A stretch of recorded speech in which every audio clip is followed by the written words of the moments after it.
देखिए, इंसानों को छोड़कर कोई भी दूसरा प्राणी अपने घर को नष्ट नहीं करना चाहता। केवल इंसान ही हैं जो ऐसा करने के लिए जाने जाते हैं।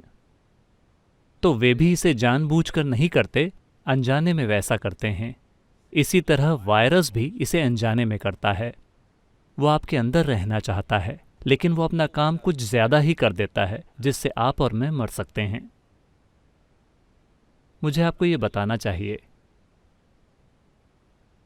मेरी उम्र 17 साल की थी।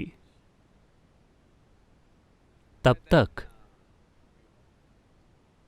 मुझे खसरा हो चुका था, मुझे टाइफाइड हुआ था और दोबारा भी हुआ। मुझे बड़ी माता आई थी। देखिए, मेरी नाक पर इसका सबूत है। हर तरह की चीजें, छोटी उम्र के बच्चों और लड़कों को जो कुछ भी हो सकता था। लेकिन इस सब के दौरान मैं कभी भी इसने इसने मुझे कभी भी बिस्तर पर नहीं लिटाया। यहां तक कि जब मुझे दोबारा टाइफाइड हुआ, मैं तेज बुखार में भी खेलता रहा और चीजें करता रहा। बस एक फायदा ये था कि आपको स्कूल नहीं जाना पड़ता था। तो मुझे ये चीजें पसंद हैं। लोग उसे जो भी नाम दें, मुझे ये चीजें अच्छी लगीं, क्योंकि आपको स्कूल नहीं जाना पड़ता था। आप ऑफिशियली बंक मार सकते थे। लेकिन जब मैं 17 साल का था, मुझे हैजा हो गया। तब मैंने इस कमबख्त चीज को देखा। जैसे ही मुझे पता चला कि मुझे ये है, उसके 2 घंटे के भीतर ही इसने मुझे चित्त करके ठंडा कर दिया। मैं लगभग बेहोश हो गया था। मैंने अपनी माँ, अपनी दादी, सबको रोते हुए सुना, अरे हमने लड़का खो दिया, हमने लड़का खो दिया। और मेरी दादी मेरी नाक को छू रही थीं, हे भगवान, नाक ठंडी हो चुकी है, ये मर चुका है। हर कोई रो रहा है और मेरे पिता, वो एक डॉक्टर हैं, वो सब कुछ करने की कोशिश कर रहे हैं। फिर 2 और डॉक्टर आए और वास्तव में मेरे प्राण निकल रहे थे, बस 2 घंटों के अंदर। लेकिन अगली शाम तक मैं उठकर बैठ गया। दूसरे दिन मैं उठकर बाहर जाने लगा। उन्होंने कहा तुम बाहर नहीं जा सकते, और उन्होंने मुझे कमरे में बंद कर दिया। लेकिन मैंने कहा कि कम से कम मुझे छत पर रहने दीजिए ताकि मैं थोड़ा चल फिर सकूं। फिर उन्होंने मुझे छत पर रहने दिया। फिर इसने मुझे परेशान कर दिया। अब तक मुझे बहुत सी चीजें हो चुकी थीं। मैंने उनका मजा लिया क्योंकि उन्होंने मुझे स्कूल जाने से रोका। लेकिन अब इस कमबख्त अनजान चीज ने मुझे इस तरह धराशायी किया कि मैं लगभग मर ही गया। तो मैं कुछ जानना चाहता था। ये इंटरनेट और गूगल के दिन नहीं हैं कि आप बस यूं ही पूछ लें। तो मैंने स्कूल की लाइब्रेरी में जाकर लाइब्रेरियन से पूछताछ की और उन्होंने मुझे रोगाणुओं के बारे में एक किताब दी। मैंने इस शब्द को तब तक नहीं सुना था क्योंकि मैं बायोलॉजी की क्लास में कभी कभार ही गया था। तो मैंने उस किताब को पूरी तरह पढ़ा। उसमें कई तरह की चीज़ें थीं और वो क्या करते हैं और सब कुछ। तब ये मुझे परेशान कर रहा था कि कैसे एक छोटी सी चीज़ जिसे मैं देख भी नहीं सकता मुझे इस तरह धराशायी कर सकती है। फिर मैंने आकर अपने पिताजी से बातचीत की। वे एक कुशल चिकित्सक थे और तब उन्होंने मुझे बहुत सी बातें समझाईं। और मैंने कहा मुझे ये पसंद नहीं है, इस कमबख्त चीज़ ने मुझे लगभग मार ही दिया, ये क्या है। तब वो मुझे कई बातें बता रहे थे कि ये चीज़ें क्या हैं। वो बातें अब भी मेरे साथ हैं। मुझे अभी भी उनका कहा हर शब्द याद है, और जो मैंने उस किताब में पढ़ा था वो भी, क्योंकि मैंने इस चुनौती का अनुभव किया था। मेरे साथ जो हुआ था वो लगभग जानलेवा था। तो मैं डरा हुआ नहीं था, लेकिन ये हॉकी मैच या क्रिकेट मैच में बुरी तरह हार जाने जैसा था। मेरे अंदर इस तरह की भावना थी। तो रोगाणु क्या हैं, चाहे वो बैक्टीरिया हो या वायरस, उनकी कई किस्में हैं। एक बात तो ये है कि उदाहरण के लिए अभी कोरोना, देखिए ये जानवरों के शरीर में अच्छे से रह रहा था, उनमें से किसी को भी मारे बिना। अब ये इंसानों के शरीर में आ गया है और ये अभी भी वही कर रहा है जो ये किसी जानवर के शरीर में कर रहा था। लेकिन हम झेल नहीं पा रहे हैं और हम मर रहे हैं। अब ये भी स्पष्ट रूप से स्थापित हो चुका है कि ज़्यादातर लोग जिनका इम्यून सिस्टम अच्छा है वो ठीक हो रहे हैं, लेकिन जिन लोगों का इम्यून सिस्टम कमज़ोर है वे दुर्भाग्य से इसके शिकार बन रहे हैं। इससे क्या पता चलता है? इससे केवल ये पता चलता है कि ये जीना चाहता है, लेकिन ये इतने आक्रामक तरीके से जीता है कि हम मर सकते हैं। कई वैज्ञानिक इसके बारे में बात कर रहे हैं, लेकिन जब मैंने ये सब पढ़ा था मैं उस समय केवल 17 साल का था। मैं चाहता हूँ कि आप इसे याद रखें। तब भी ये समझाया गया था। मुझे लेखक का नाम याद नहीं है, वरना मैं वो भी बता देता।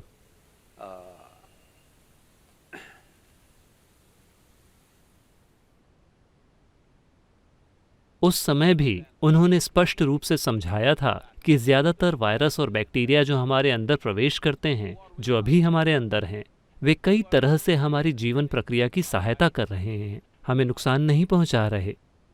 वे एक समय बहुत हानिकारक रहे होंगे, लेकिन वे समझते हैं कि अगर वे इस तरह रहेंगे तो वे अपने ही घर को नष्ट कर देंगे। तो वे कुछ समय बाद खुद में बदलाव लाकर थोड़े मंद हो जाएंगे और हमारे साथ रहना सीख लेंगे। वे आराम से दूसरे जानवरों के साथ रह रहे थे, दूसरे जानवर आराम से उनके साथ रह रहे थे। वे भी, यह जीवन की प्रकृति है कि एक के अंदर एक, एक के अंदर एक, कई सारे जीवन रूप, जीवन के खरबों रूप, सभी एक दूसरे में गुथे हुए जी रहे हैं। हम भी वैसे ही हैं।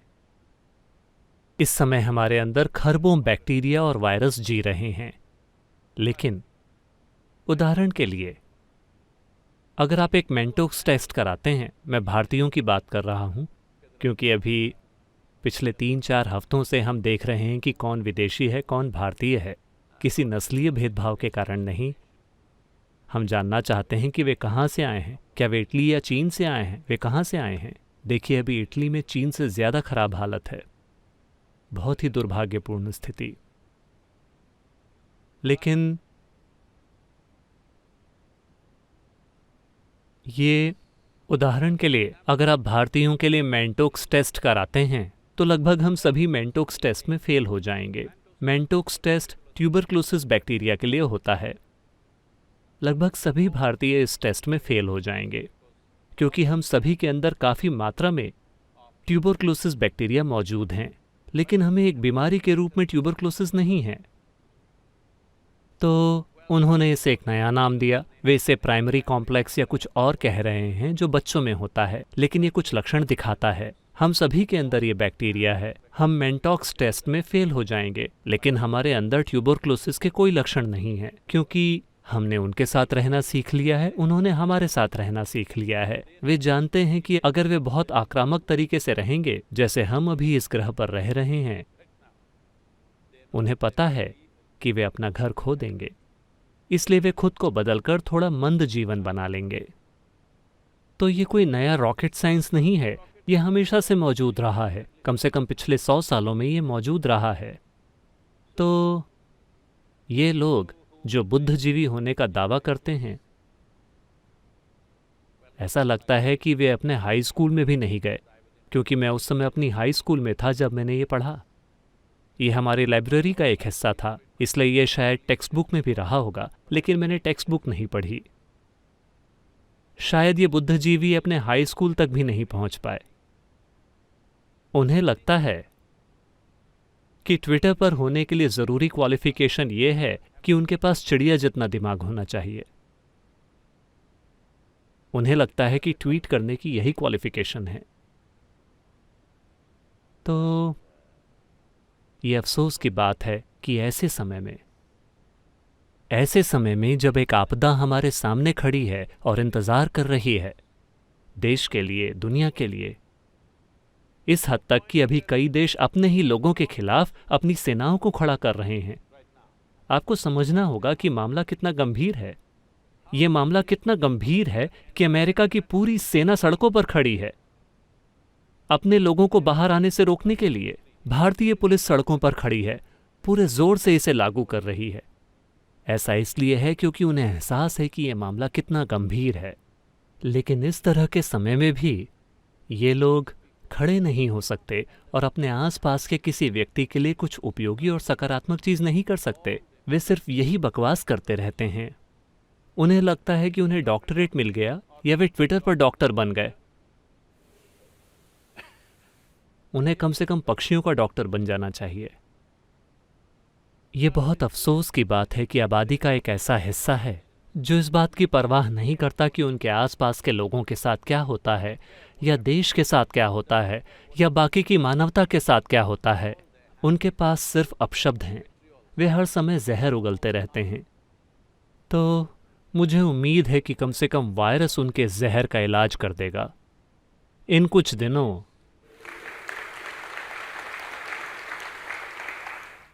दिनों में अकेले रहकर मुझे उम्मीद है कि वे खड़े होकर कुछ उपयोगी करेंगे। कुछ करें। आप जो भी हैं, मुझे नहीं पता कि आप कौन हैं, आप जो भी हैं जो ऐसी फालतू बातें कर रहे हैं, कृपया कुछ उपयोगी करें। समस्या क्या है? मुझे पता है कि आपकी समस्या क्या है। मैं भी इस बारे में बात नहीं करना चाहता। अभी हमारे सामने एक अटल आपदा है। अगर हम इस स्थिति को ठीक से नहीं संभालते तो हम एक बड़ी आपदा की ओर बढ़ रहे हैं, जहां लाखों लोगों का जीवन खत्म हो सकता है। जब परिस्थिति ऐसी है, आप केवल यही कर पा रहे हैं। जब मैंने कहा कि ये समय नहीं है हमारी स्वास्थ्य प्रणाली की आलोचना करने का या हमारे स्वास्थ्य मंत्रालय की आलोचना करने का, ये सही समय नहीं है। ये ऐसा समय है जब हर किसी को खड़े होकर कुछ करना चाहिए। जो कुछ भी छोटी छोटी सकारात्मक चीजें हम अपने जीवन में कर सकते हैं, क्योंकि ये साधारण समय नहीं है। लोगों की एक पीढ़ी के रूप में हमने कभी इस तरह की परिस्थिति का सामना नहीं किया है। लोगों को ये समझना होगा, हमने कभी भी इस तरह की परिस्थिति का सामना नहीं किया है। ये आपके देशों में हुए युद्धों की तुलना में एक बड़ी इमरजेंसी है। ये हर उस चीज से बड़ी इमरजेंसी है जिसे आपने जाना है। ये बहुत ज्यादा तबाही मचाए बिना गुजर सकती है अगर हम जिम्मेदारी से पेश आएं और जरूरी सकारात्मक काम करें। मैं उनसे भी यही निवेदन करता हूं। इससे फर्क नहीं पड़ता, भले ही उनके दिमाग का साइज चिड़िया जितना हो। मैं कह रहा हूं कि चिड़ियाएं भी योगदान दे सकती हैं।